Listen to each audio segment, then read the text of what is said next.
मुंबईतल्या चेंबूर नाक्याजवळ पाईपलाईनमधनं गॅस गळती सुरू झाल्यामुळे सायन पनवेल महामार्गावरची वाहतूक पूर्णपणे बंद करण्यात आली। यामुळे महामार्गावरती वाहनांच्या मोठ्या रांगा पाहायला मिळतात। मुंबईच्या चेंबूर नाक्याजवळ पाईपलाईनमधनं गॅस गळती होते आणि खबरदारीचा उपाय म्हणून सायन पनवेल महामार्गावरची वाहतूक दोनही दिशेची वाहतूक पूर्णपणे बंद केली गेली आहे। आपण हे दृश्यांमध्ये पाहू शकतो कशा पद्धतीने ही गॅस गळती होते। विनायक पाटील आपल्या सोबत आहेत। विनायक, सध्याची परिस्थिती काय आहे? आपण पाहिलं की ज्या पद्धतीने गॅस गळती होती सायन पनवेल हायवेवरती चेंबूर या ठिकाणची घटना आहे। हायवेवरती जी गॅसची पाईपलाईन होती एलपीजी गॅसची आहे ती पाईपलाईन फुटल्यामुळे गॅस पूर्ण लिकेज झालेला आहे।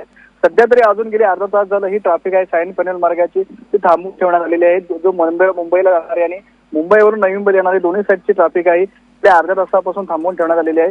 फायर ब्रिगेडच्या माध्यमातून गॅस गळती आहे हे रोखण्याचा प्रयत्न चालू आहे। अजून तरी 15-20 अर्धा तास होऊन गेलं तरी अजूनही चालू आहेत फायर ब्रिगेडचे, त्यामुळे सध्या तरी ट्रॅफिक आहे ते थांबवण्यात आलेलं आहे सायनला।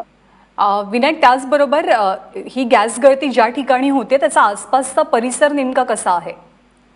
आपण बघितलं चेंबूरला हे जो सायन पनवेल हायवेला पेट्रोल पंप आहे, पेट्रोल पंपच्या बाजूला ही घटना घडल्यामुळे सुदैवाने ते अग्निशमन दल आहे ते अग्निशमन दल जे आहे त्याच्या समोरच बाजूलाच काही अंतरावरती घटना घडल्यामुळे अग्निशमन दलाला लवकर पोहोचता आलं त्या ठिकाणी, त्यामुळे कंट्रोल पटकन करता आलं।